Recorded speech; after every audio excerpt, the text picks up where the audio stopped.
अस्सलाम वालेकुम स्टूडेंट्स, क्या हाल है आपके। मेरा नाम है अपराज चौहान। आज हम first year chemistry chapter number 9 की एक्सरसाइज का क्वेश्चन नंबर 12 और क्वेश्चन नंबर 19 करने जा रहे हैं।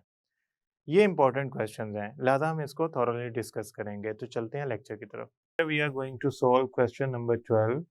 इन question number 12 we will start from first part A. Part A से स्टार्ट करते हैं। हमारे पास पार्ट ए में ये लिखा हुआ है कि आप बताएं the boiling point of solvent increases.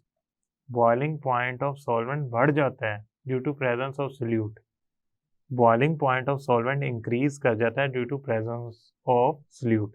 बड़ी सादा सी बात है जिसको हमें समझना चाहिए। वो ये, जब सोल्यूट ऐड किया जाता है, मसलन ये एक कंटेनर है और इस कंटेनर के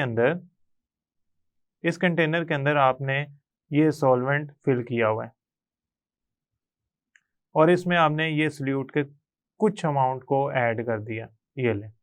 ये सोल्यूट के कुछ अमाउंट को ऐड कर दिया, तो सोल्यूट के कुछ पार्टिकल, फ्री मूविंग पार्टिकल्स जो हैं, वो सरफेस पे भी आ जाते हैं। तो मैं यहाँ लिख देता हूँ, ये पार्टिकल्स जो हैं ये सरफेस पे फिर रहे हैं। तो उससे क्या होगा, जो पहले सॉल्वेंट के पार्टिकल्स थे ना, वो फ्रीली एस्केप करके वेपर्स में कन्वर्ट हो सकते थे, लेकिन अब सोल्यूट के कुछ पार्टिकल सरफेस पे आ गए हैं जिससे उनकी एस्केपिंग टेंडेंसी कम हो गई है। जब वेपर प्रेशर कम हो जाता है ना, तो बॉइलिंग पॉइंट ऑटोमेटिकली इंक्रीज कर जाता है, क्योंकि बॉइलिंग पॉइंट और वेपर प्रेशर इनडायरेक्टली प्रोपोर्शनल है एक दूसरे के। नाउ लेट्स सी इसका आंसर क्या बनता है। C first point, the boiling point of solvent increase क्यों करता है? By adding solute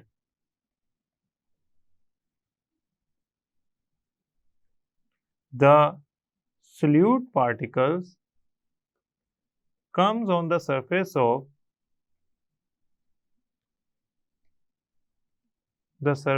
of solution and decreases the tendency of vapor formation of solvent. ठीक है, अब वेपर फॉर्मेशन ऑफ सॉल्वेंट कम होगी तो उससे क्या डिक्रीज कर जाएगा? पॉइंट 2 क्या होगा? सो वेपर प्रेशर डिक्रीजेस, सो vapour pressure decreases. Vapour pressure decrease होने से क्या होता है? वेपर प्रेशर डिक्रीज होने से बॉइलिंग पॉइंट इंक्रीज कर जाता है। तो ये वजह है जिसकी वजह से आपका जो सोल्यूट है उसकी एडिशन से बॉइलिंग पॉइंट इंक्रीज कर जाता है, क्योंकि जितना वेपर प्रेशर कम होगा उतना उस लिक्विड का बॉइलिंग पॉइंट ज्यादा होगा, because it will take much efforts to make vapours of the pressure equal to the external pressure, then जाके वो आपका जो लिक्विड है वो बॉयल होगा। Now let's move on towards part B. Freezing point are depressed due to the presence of solute. देखें, again इसका answer भी वही बनता है, यानी कि पार्ट बी के अंदर भी आंसर वही बनता है। Due to lowering of vapor pressure,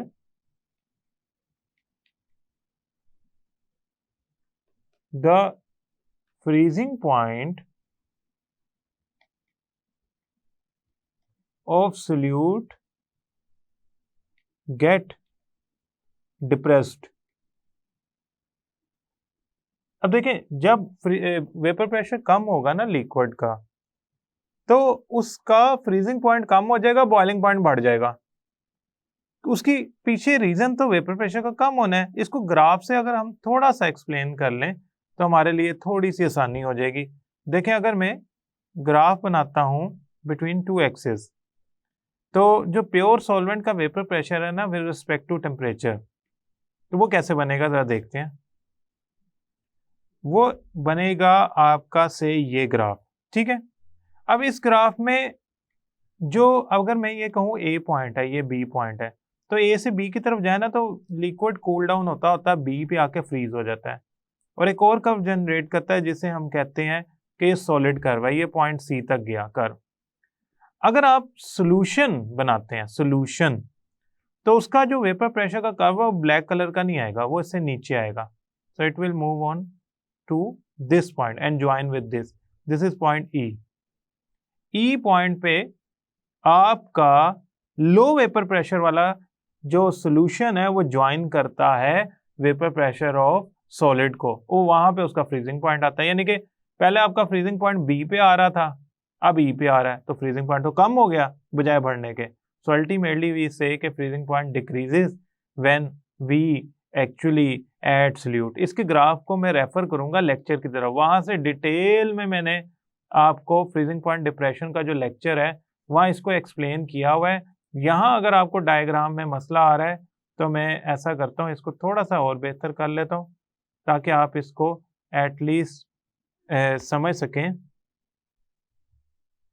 देखें, ये थी ए बी लाइन और ये थी आपकी कर्व जहाँ पे सॉलिड जो है आपका उसके वेपर प्रेशर का कर्व था ये, और ये कनेक्ट करी थी बी पॉइंट पे।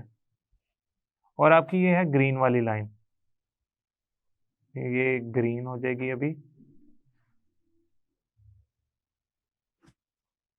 अब ये कनेक्ट कर रही थी पॉइंट ई पे।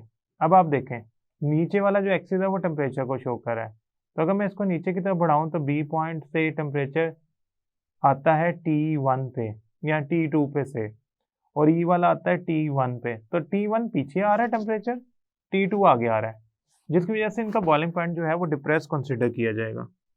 Now let's move on toward the part C. Now student, in part C the boiling point of one molal solution, यानी कि अगर मैं वन मोलल सोल्यूशन बनाता हूँ किसका, यूरिया का, one molal solution of urea बनाता हूँ, तो मेरा वाटर का बॉइलिंग पॉइंट 100 से बढ़कर 100.52 डिग्री हो जाता है। लेकिन अगर मैं 2 मोलल सोल्यूशन बनाता हूँ तो बॉइलिंग पॉइंट एलिवेशन जो है ना वो 0.52 का डबल होनी चाहिए, यानी कि 101.04 डिग्री होना चाहिए। लेकिन वो इतना नहीं होता, इससे लेस वैल्यू जनरेट करता है। इतना नहीं होता, इससे लेस वैल्यू जनरेट करता है। उसकी वजह क्या है? देखें, 2 मोलल सोल्यूशन जो होता है ना वो कंसंट्रेटेड सोल्यूशन होता है, और कंसंट्रेटेड में आप एक्यूरेटली कोलिगेटिव प्रॉपर्टीज को डिस्कस नहीं कर सकते। उसकी वजह एक ही है कि हमारे पास कंडीशन ही यही थी कि हम डाइल्यूट सॉल्यूशंस को कोलिगेटिव प्रॉपर्टीज की रिस्पेक्ट से स्टडी करेंगे। दूसरी वजह क्या है, जब आप यूरिया को डिसॉल्व करेंगे, से ये आपके पास एक कंटेनर है और इसके अंदर ये आपके पास सॉल्यूशन है, और इसमें आपने यूरिया के 1 मोल डिसॉल्व किए 60 ग्राम, तो वो सारे का सारा हल हो गया, पार्टिकल्स अब सॉल्यूशन में फ्रीली मूव कर रहे हैं। लेकिन जब आपने 2 मोल्स उसमें डिसॉल्व किया ना, तो अब पार्टिकल्स आपके पास ज्यादा हो गए हैं। हर पार्टिकल फ्रीली मूवेबल नहीं रहा, कुछ हो सकता है सेटल डाउन हो गए और हमें नजर ना आ रहे हो, कुछ ने फोर्सेस और अट्रैक्शन ही ना डेवलप किए हो, यानी कि वो 100% जो डिसॉल्व हो सकता है वो ना हुआ हो, तो अल्टीमेटली क्या होगा, वो इफेक्ट भी 100% नहीं प्रोड्यूस करेगा। तो चूंकि हमारे कंसंट्रेटेड सॉल्यूशन में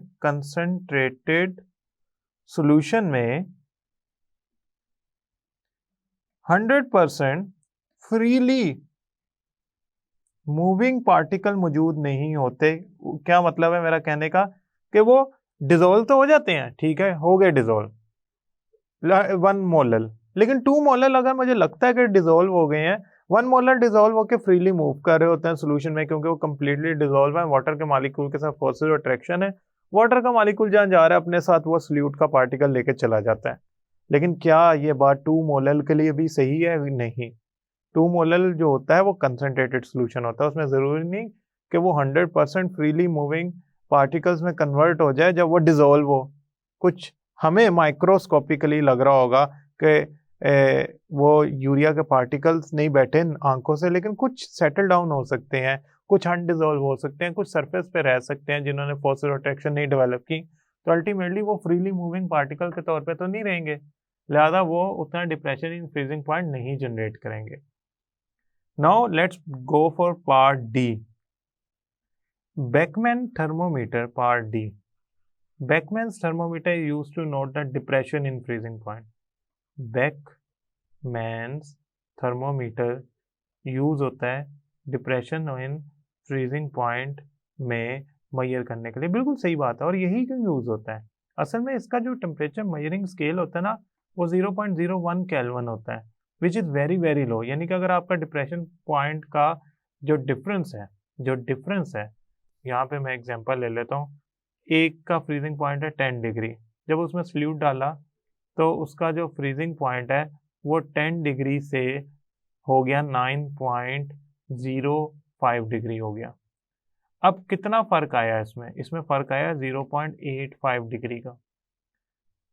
तो आपने याद रखना ये बहुत माइन्यूट डिफरेंस है, 1 डिग्री से भी कम, 1 डिग्री के 100th पार्ट की तरफ, यानी कि 0.01 तक की रीडिंग जनरेट करने के लिए आप ये फाइंड कर सकते, बेकमैन थर्मोमीटर यूज कर सकते हैं। याद रखिएगा जितना केल्विन में डिफरेंस आएगा उतना ही डिग्री में डिफरेंस होगा। यानी कि अगर बेकमैन थर्मोमीटर 0.0 केल्विन तक मेजर कर सकता है तो अगर दो सब्सटेंसेस के दरमियान जो डिफरेंस आया है वो आप उसे डिग्री में कन्वर्ट करके भी फाइंड कर सकते हैं। मतलब उसने रीडिंग मेजर की है 283 केल्विन, तो वो 10 डिग्री बनेगी और उसमें जो डिप्रेशन आया वो भी आप डिग्री में कन्वर्ट करके अल्टीमेटली उनका डिफरेंस भी डिग्री में निकाल सकते हैं। मगर केल्विन में जो डिफरेंस आया वही डिग्री में डिफरेंस होता है। Now let's move on towards point E. Now in student point statement number ई में कहा जा रहा है कि समर में एंटी फ्रीज सोल्यूशन प्रोटेक्ट करता लिक्विड को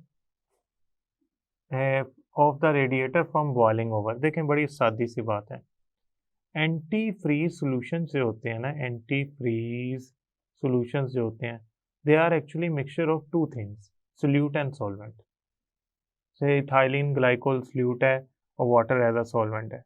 जब इथाइलिन ग्लाइकोल सोल्यूट सॉल्वेंट में डाला जाता है तो हमारे पास जो एंटी फ्रीज सोल्यूशन बनता है ना वो दो चीज़ों का मिक्सचर बनता है। इसमें बॉइलिंग पॉइंट जो होता है ना वो 100 डिग्री नहीं होता, 100 डिग्री से काफ़ी ज़्यादा होता है। सो अगर आपकी गाड़ी गर्म हो गई है और वो 100 डिग्री तक उसका इंजन हीट प्रोड्यूस कर रहा है तो अगर तो प्योर वाटर होता तो वो 100 डिग्री पे बॉयल ओवर कर जाता, हो सकता है स्टीम प्रोड्यूस करता, रेडिएटर ख़राब हो जाता। लेकिन जो सोल्यूट है ना उसकी एडिशन से बॉइलिंग पॉइंट बढ़ गया, अब 100 डिग्री नहीं है, से 110 डिग्री है। तो अब अगर 10 1 2 3 4 5 6 भी हो जाए ना तो वाटर बॉयल नहीं होगा, स्टीम में कन्वर्ट नहीं होगा।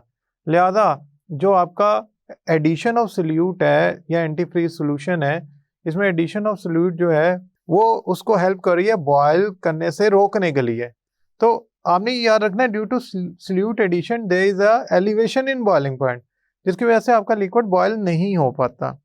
Now let's move on towards the part F.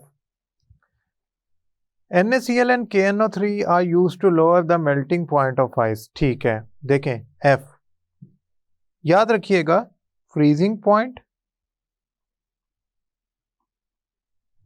या melting point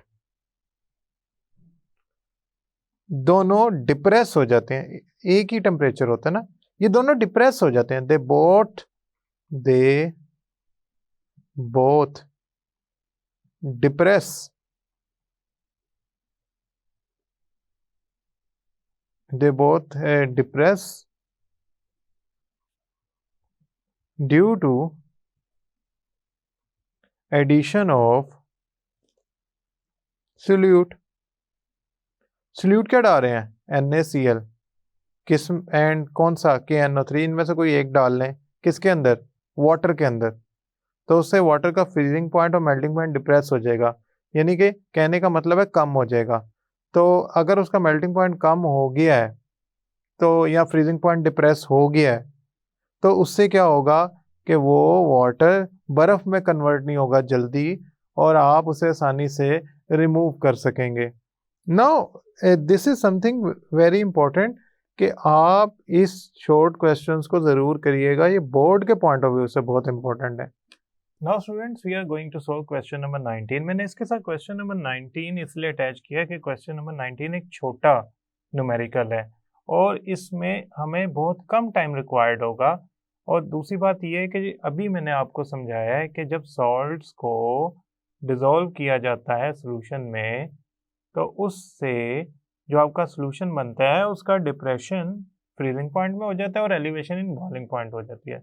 Somehow in this question we have two solutions of certain molarity and we are needed the concentration of potassium ion in that solution. तो हम इसके solution की तरफ जाएं तो हमारे पास दो चीजें गिवन है। पहला ये है कि 0.2 मोलर सॉल्यूशन है K2SO4 का, कितना 250 cm3। अब देखें, मैं आपको एक बड़ी सादी सी बात बताता हूं। पोटाशियम सल्फेट जो होता है ना, that is actually converted into two parts when dissolved in water, 2 potassium ion 1 sulfate ion। तो अगर इसका 0.2 मोलर है ना, आप ऐड करेंगे तो वो डिसॉल्व होके पोटाशियम आयन 2 गुना बनाएगा, यानी कि 0.4 मोलर।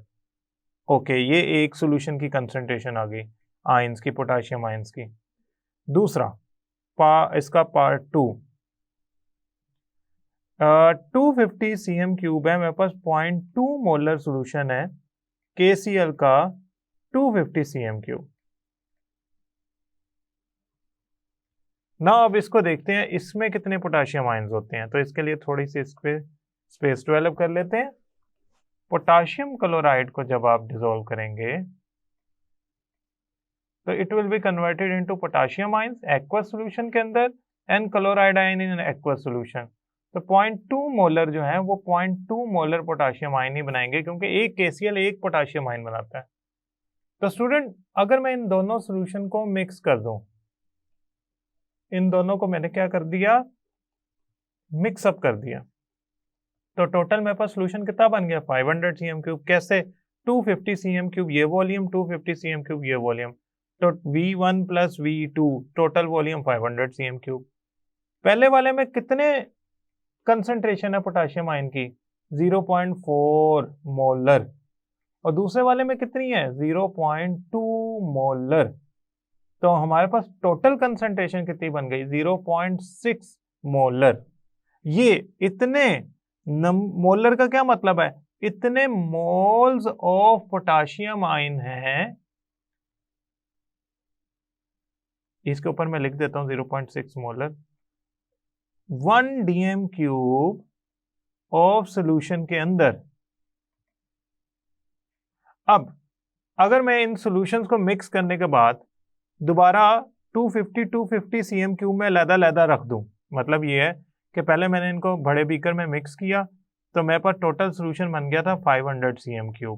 ठीक है, मैंने इनको क्या किया, 500 cm³ में मेरे पास कितनी मोलैरिटी आ रही है? 0.6 मोलर। मैं चाहता हूं नहीं, 250 जो मेरा इनिशियल सॉल्यूशन था ना, मैं उसमें इनको कन्वर्ट करूं। इस सॉल्यूशन के दो मैंने पार्ट्स किए, 250। मैं देखना चाहता हूं कि इसमें कितनी मोलैरिटी है। तो बड़ा आसान तरीका है, देखें 500 में 0.6 है तो 250 में कितनी होगी? 250 में डेफिनेटली cm³ के अंदर हाफ मोलैरिटी होगी। कितनी? 0.6 डिवाइडेड बाय 2, क्योंकि सॉल्यूशन के दो हिस्से किए ना, तो 0.6 divided by 2 is equal to 0.3 molar. ये आपका आंसर आ गया for 250 cm³। I hope student ये लेक्चर आपको समझ आया होगा। नेक्स्ट लेक्चर तक के लिए अल्लाह हाफिज।